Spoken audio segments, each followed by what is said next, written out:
Hello learners, आप सभी का एक बार फिर से बहुत-बहुत स्वागत है ज्ञानस्थली क्लासेस के यूट्यूब चैनल पर। और आज के इस वीडियो में आपका एक और डाउट क्लियर होने वाला है। एक तरीके से आप देखेंगे तो ये आपके लिए खुशखबरी भी हो सकता है या फिर नहीं है, क्या है? पूरे अच्छे तरीके से इस खबर को समझेंगे। देखिए, दैनिक भास्कर में भी ये खबर आया हुआ है। अभ्यर्थी अब अपनी पसंद के विषय में नेट की परीक्षा में शामिल हो सकेंगे।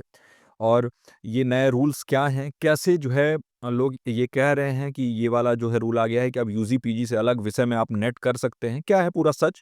क्योंकि ये पूरी तरीके से सच नहीं है, इसमें बहुत कुछ ऐसा है जो आपको जानने की आवश्यकता है। हर चीज़ जो है वो इतना सिंपल नहीं है। पूरे वीडियो को अच्छे से देखिएगा, बहुत ही शॉर्ट वीडियो होने वाला है और आपके सारे डाउट्स क्लियर होने वाले हैं। और एक और बात बता दूँ कि हम लोगों ने बैच लॉन्च किया है आपके यूजीसी नेट जून 2025 एग्ज़ामिनेशन के लिए। और ₹999 में आपको पेपर 1 का बैच दिया जा रहा है और आपको 2499 रुपीज़ ये है। और इसमें आपको पेपर 1 प्लस पेपर 2, तो पेपर 1 बिल्कुल फ्री ऑफ कॉस्ट अभी के लिए है, ये पेपर 2 का ही सिर्फ फीस लिया जा रहा है और पेपर 1 आपको इसमें फ्री ऑफ कॉस्ट मिलेगा। लेकिन बहुत ज़्यादा सीट्स अब बचे नहीं हैं, एडमिशन्स काफ़ी हो चुके हैं, तो आप जल्दी से ग्रैब कर लीजिए ये ऑफ़र और इसके बाद जो है आप हमारे साथ जुड़िए और जून 2025 की बेहतरीन तैयारी करिए। क्या कहता है ये नया ड्राफ्ट और ये नए रूल्स यूजीसी नेट के बारे में, बिल्कुल ही आसान भाषा में समझाता हूँ। देखिए, एक पेपर का कटिंग देखने को मिला 10 तारीख का, ये है 10 जनवरी का, कि अभ्यर्थी अब अपनी पसंद के विषय से नेट की परीक्षा में शामिल हो सकेंगे, जिसमें बताया गया कि अब एक विषय की अनिवार्यता खत्म हो गई। आप जो है वर्तमान में जिस विषय से अभ्यर्थी यूजी और पीजी कर रहे हैं, सिर्फ उसी विषय से नेट की परीक्षा दे सकते थे। लेकिन इसमें बदलाव के लिए यूजीसी ने ये नया ड्राफ्ट जारी किया है। नए गाइडलाइन के बाद नेट में शामिल होने वाले जो यूजी और पीजी में एक विषय की अनिवार्यता को खत्म कर दिया गया है। ठीक? लेकिन इसमें आधी-अधूरी चीज़ है, पूरी तरीके से इतना सच नहीं है जितना इसमें लिख दिया गया है ना? देखिए, ये है क्या? ये ड्राफ्ट है और फाइनल गाइडलाइन नहीं है ना?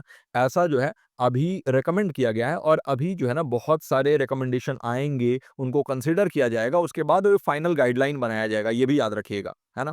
और जो अभी इसी कड़ी में हमने पिछले वीडियो में देखा था कि जो नेट और जेआरएफ के लिए बताया जा रहा था कि वो ज़रूरी नहीं है, लेकिन ऐसा नहीं था, नेट जेआरएफ अभी भी ज़रूरी है।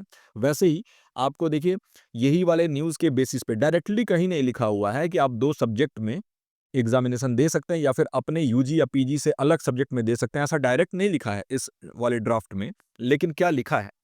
लिखा है कि इफ द डिसिप्लिन या subject chosen in the 4 year undergraduate programme और postgraduate programme differs from the discipline of subject in PhD, the discipline subject of the PhD shall determine eligibility for appointment.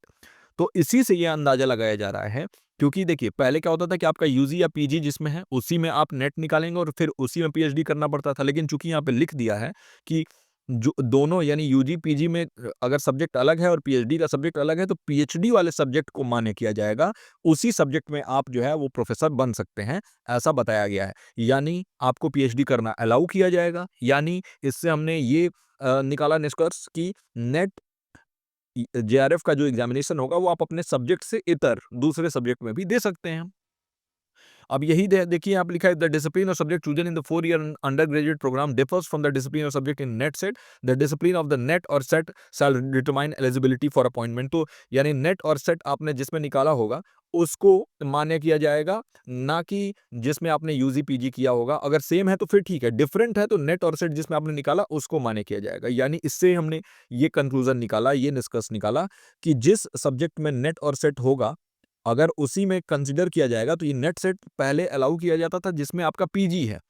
लेकिन ये PG चूँकि कह रहा है कि different, तो यानी कि अब पीजी से इतर यानी जो आपका पोस्ट ग्रेजुएशन है उसके अलग भी, या फिर यूजी अगर 4 ईयर वाला है जैसे बीटेक वगैरह है, तो उसके इतर भी अगर आप नेट और जेआरएफ का एग्जामिनेशन देते हैं दूसरे सब्जेक्ट में, तो उसी सब्जेक्ट को मान्य किया जाएगा जिसमें आपने नेट पास किया है। उसी के थ्रू आपको असिस्टेंट प्रोफेसर बनाया जाएगा। तो इससे क्या निकला निष्कर्ष पूरा? देखिए, इसी इन्फॉर्मेशन के आधार पर इतनी सारी खबरें आ रही हैं, डायरेक्टली नहीं लिखा हुआ है और यही निष्कर्ष मैंने निकाला है। ये जो भी चीज़ें लिखा है, ये मैंने निष्कर्ष निकाला है। देखिए, you can qualify net set in a discipline और सब्जेक्ट। आप एक कोई भी सब्जेक्ट में आप नेट या सेट क्वालिफाई कर सकते हैं जो कि डिफरेंट हो सकता है आपके यूजी या पीजी से, यानी आपके बैचलर डिग्री और मास्टर डिग्री से अलग आप सब्जेक्ट में एग्जामिनेशन दे सकते हैं। ऐसा अभी नहीं है, ये ड्राफ्ट है ना? और ये फाइनल गाइडलाइन आने के बाद ऐसा होगा, यानी कि अभी ऐसा नहीं है कि जो एग्जामिनेशन जो जून वाला होने वाला है उससे ही ये लागू हो जाएगा। जरूर अगर उसके पहले आ जाता है गाइडलाइन तो ही होगा, नहीं तो फाइनल गाइडलाइन आने के बाद ऐसा होगा। और इसमें चेंजेस भी हो सकते हैं क्योंकि ये ड्राफ्ट है ये।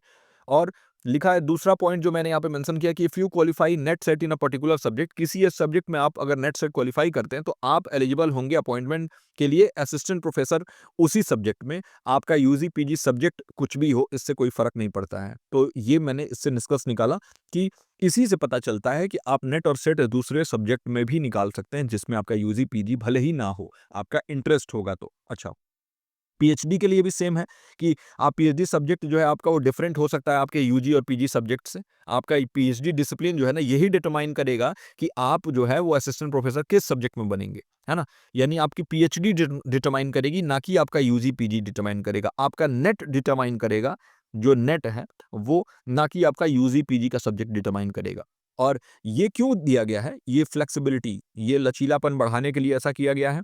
ऐसा किया गया है ताकि आप डिसिप्लिन स्विच कर सकें। आप जो है ना 2 साल 4 साल एक्स्ट्रा ना गँवाएँ कोई ऐसे डिग्री को लेने में जिसमें आप जो है पहले से ही आपको बहुत कुछ आता हो और आप 2 साल गँवा रहे हैं, डिस्टेंस से आप ये कोर्सेज़ कर रहे हैं, आपका टाइम वेस्ट हो रहा है। तो ये क्या है? ये एक मल्टीडिसिप्लिनैरिटी यानी मल्टीडिसिप्लिनरी अप्रोच जिसके बारे में नई शिक्षा नीति एनईपी 2020 में बात किया गया था, उसी में एक हमारा अगला कदम है, एक स्टेप फॉरवर्ड हमने लिया है ना? आपके एनईपी 2020 में इसके बारे में बात किया गया है, आपका सस्टेनेबल डेवलपमेंट गोल नंबर 4 में इसके बारे में बात किया गया है ना? तो उसी की तरफ एक कदम है ये ड्राफ्ट, और इस ड्राफ्ट में इनडायरेक्टली मेंशन है, ऐसा डायरेक्टली मेंशन नहीं है। ये भी आपको ध्यान रखने की ज़रूरत है। तो यही था ओवरऑल आज का खबर। आई होप कि पूरे अच्छे तरीके से आपको समझ में आ गया हो कि किस सब्जेक्ट में कैसे आपको नेट सेट क्लियर करना होगा, आप कैसे दे सकते हैं। लेकिन ये गाइडलाइन आने के बाद फाइनल होगा। अभी ये ड्राफ्ट है, इसमें बहुत सारे चेंजेस करने बाकी हैं, और ये जो है ये पेपर कटिंग इसी के बारे में है। इन्होंने थोड़ा डायरेक्टली ही बता दिया है, लेकिन इतना डायरेक्टली नहीं है, ये इनडायरेक्ट तरीके से ये चीज़ें लागू हो रही हैं। वापस से बता दूं, हमारे एडमिशन्स ओपन हो चुके हैं। 9015958713 ये नंबर है, इस पे आप कॉल या मैसेज कर सकते हैं, व्हाट्सएप कर सकते हैं, विनय सर का नंबर है, और यहाँ से डायरेक्टली एडमिशन ले रहे हैं। अगर आप ऐप पे जाएंगे, हमारे ज्ञानस्थली का जो एप्लीकेशन है आपको गूगल प्ले स्टोर पे मिलेगा, तो वहाँ पर आपको ये फीस जो है ना थोड़ा ज़्यादा बताएगा, 2750 ऐसा कुछ बताएगा। तो मैं आपको यही बोलूँगा कि आप डायरेक्टली इस नंबर पे कॉल या मैसेज करके और एडमिशन लें, क्योंकि कई लर्नर्स का मैसेज आ रहा था कि सर ऐप पे इतना बता रहा है, तो क्योंकि एप्लीकेशन अपना कुछ उसमें चार्ज कर लेता है, इस वजह से ऐसा दिखा रहा है। तो आप डायरेक्टली कॉल या मैसेज करिए इस नंबर पे सर के, और वहाँ से एडमिशन ले सकते हैं। पेपर 1 के लिए भी और पेपर 2 के लिए भी बहुत अच्छा हमारा फीडबैक रहा है पिछले बैच का। अगर आप जानना चाहते हैं तो हमारे टेलीग्राम चैनल पर डिस्कशन ग्रुप में जुड़िए, वहाँ से आप जो है डिस्कस कर सकते हैं कि कैसा रहा है, जो भी लर्नर्स ने हमारा ये बैच ले रखा था उनका एक्सपीरियंस और कैसा उनका एग्जाम रहा है। बाकी इस वीडियो में यहीं तक। मैं आशा करता हूँ कि आपके सारे डाउट्स रिगार्डिंग इस नेट और सब जो जेआरएफ का ये कौन-सा सब्जेक्ट आप दे सकते हैं एग्ज़ामिनेशन, क्या-क्या इसकी असली सच्चाई है, ये सारी चीज़ें आपका क्लियर हो गया होगा। मैं मिलता हूँ आपसे ऐसे ही एक इन्फॉर्मेटिव वीडियो के साथ अगले वीडियो में। टिल देन आप अपना और अपनों का ख्याल रखिए। नमस्कार।